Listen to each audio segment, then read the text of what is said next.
Hello, and welcome to As I See It. I'm saddened at the news that Charlie Kirk was assassinated yesterday. It's terrible that he should lose his life simply for expressing his opinions.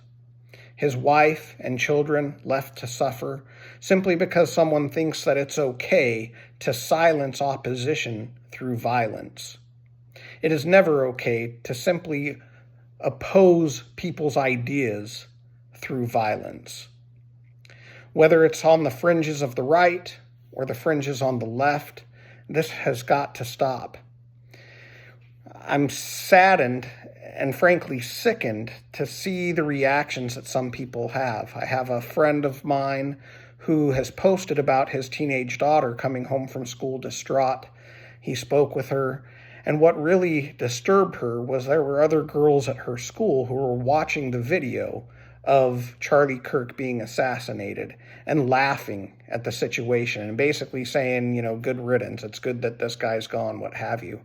And she came home and was talking with her father about how she thought these girls before this event were cool, right? And she wanted to be a part of their group and things like that. And now she just can't imagine being friends with someone that can laugh at somebody's death and that can think this way. It's sickening to think that that's how we're raising some of our next generation. I know there's a lot of great youth here in America. I'm sure that this is the exception and not the rule, but it's really sad to hear things like that. And then to see posts from different people that offer no sympathy and just simply say that, well, he deserves it. It's good that he's gone so we don't have to hear his foolishness anymore. Or,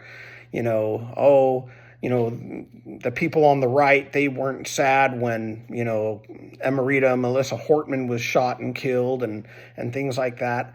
This is a dangerous road to go down, right? To justify killing somebody simply because somebody else was killed, that there was political violence that occurred. If we keep this trend tit for tat, it's not a society that we want to live in. It creates a society that is polarized and angry at one another, and it will just continue to escalate. It's for this reason that I think that right now in our political environment in the United States is essentially like a Cold War between the fringes on the left and the fringes on the right. My fear is that will bleed into the mainstream of America. And if it gets to that point where it does bleed into the mainstream of America, that's where you have the potential for our next civil war. I hope to God that day never comes. I hope that we as Americans can recognize the value of life, even for those that we are vehemently opposed to their ideas. It's perfectly fine to be strongly opposed to ideas, but violence is never the answer. Anger is never the answer. We can have differing points of view, and we can debate, we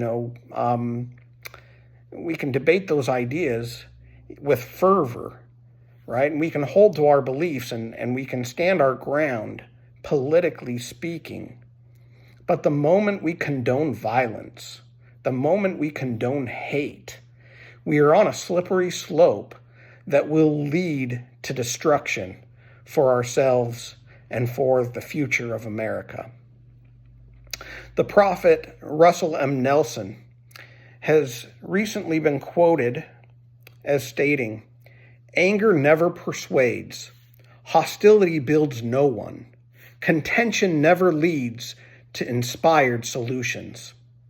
He initially gave this quote in a general conference address a few years ago, where he was pleading for the world to have peacemakers. Keep in mind, when he speaks of peacemakers, he doesn't mean pushovers. There's a big difference between being a pushover, that's not promoting peace, and a peacemaker. A peacemaker is when we are charitable towards others. So we can still defend our positions, but we can do so in a charitable and a loving manner, looking at the opposition as part of the human family. From my faith tradition, we look at them as being a child of God, just as we are, right? We all are entitled to our opinions, and we are all entitled to express our opinions. How we do that should be in a respectful and a loving way, in a way that we can actually provide solutions.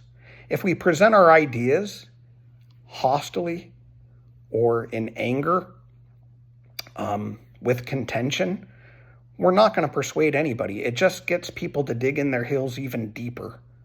If you really want to persuade people, if you really want them to at least acknowledge your ideas, even if they don't accept them, but to respect them, we need to be respectful with one another. We need civil discourse here in America. Without it, we're in trouble. I fear, as I said, that we are essentially already in a Cold War when it comes to the ideological divide. And if we're not careful, it can erupt into a real war. God forbid that day should ever come. It is my hope and my prayer that we will take the counsel of Russell M. Nelson from his talk, Peacemakers, which he has reiterated in years since. Even in his most recent General Conference talk, he used this quote once again. He just wrote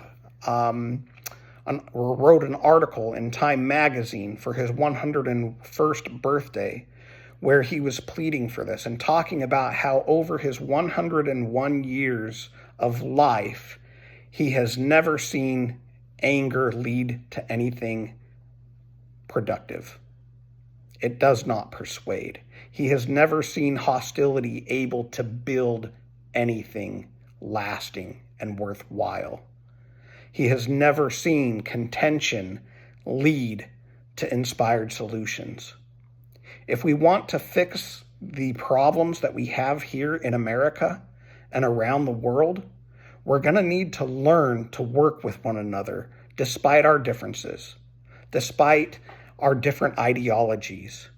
Instead of pointing fingers and blaming one another and getting angry and upset over things, let's be a little more charitable. Let's be a little bit more virtuous. And let's give the benefit of the doubt and understand our own imperfections, as well as others. We don't have all the solutions ourselves. The other side does not have all the solutions themselves, right? And we can come together, and where we can compromise, and it's good to compromise, that's great. Sometimes we're not able to, and that's fine too. We can still disagree with respect, and we can move towards a society that is able to function despite our differences. Until next time.